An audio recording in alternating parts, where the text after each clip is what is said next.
Hi friends, welcome to 5 Minutes Tech YouTube channel. Here is iPhone 6 Plus smartphone.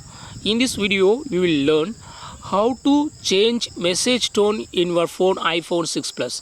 First of all, go to the settings of your phone here. Then go to sounds, and here select text tone. And these are all the tones available for text message tone. Okay, by default this tone note is applied. If you want to change to any other tone, here you can choose. Okay, hello input, whatever, several tones are available. You can select any one here.